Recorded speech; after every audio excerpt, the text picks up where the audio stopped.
Hello, I'm Jennifer Barrera and today is November 3rd and I'll be showing you how to label the pituitary gland through the Google Docs, and I'll be switching the camera so you can view what I am seeing, and I'll keep it detailed so you can understand how to digitally label your pictures online.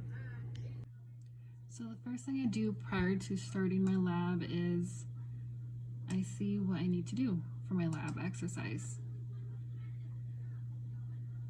So right here it says record yourself creating a how-to video, and I need to label images right here, and I need to label an acidophil cell, basophil cell, and a pituitary nucleus, which is in my lab exercise part 1.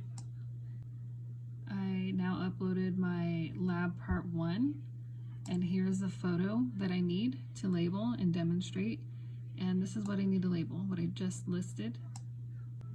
I will then push Control V to paste the picture.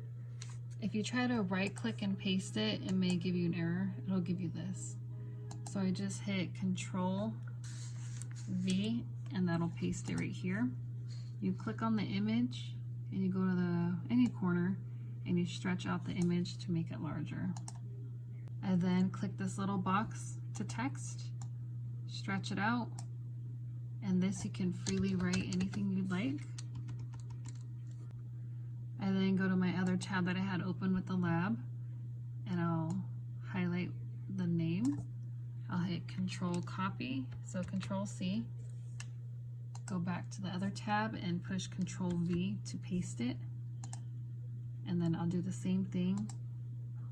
Open the text, go to the other tab, highlight it. You can do right click and copy as well, and then you can paste. Oh, it won't let me. So then Control V to paste it. Back to the other one, the nucleus of the pituitary cell. I'll copy it, add the text again, Control V.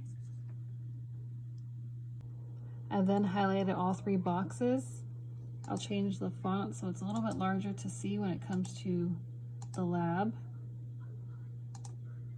Black. Sometimes I'll do it bold. And there's my names. When you click on the box, you look for this little X like that, and then you can drag wherever you would like it.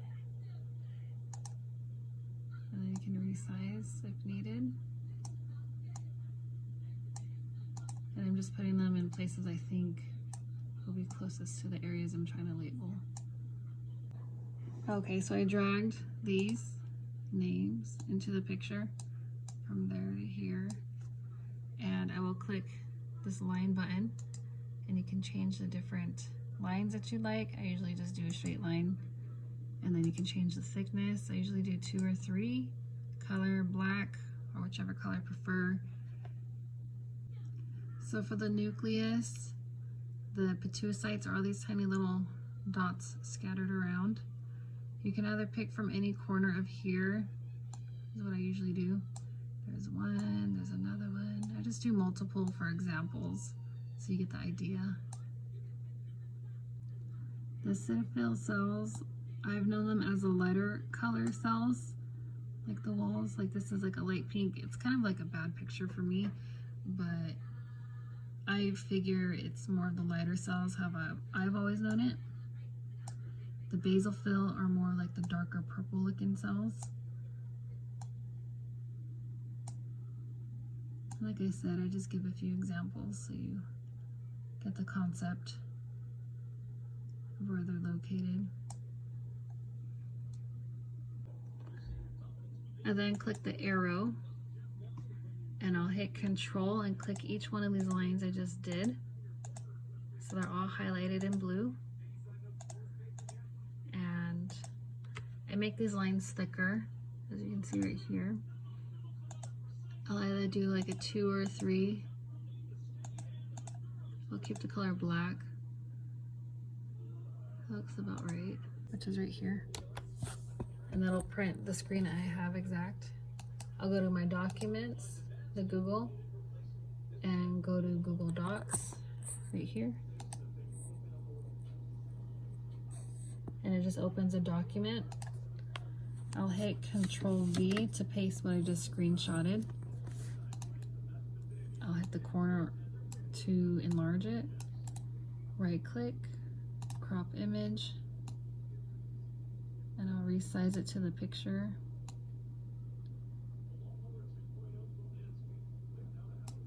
And I'll hit Control Copy to copy that exact picture. I'll go back to my lab, highlight that picture that I earlier copied.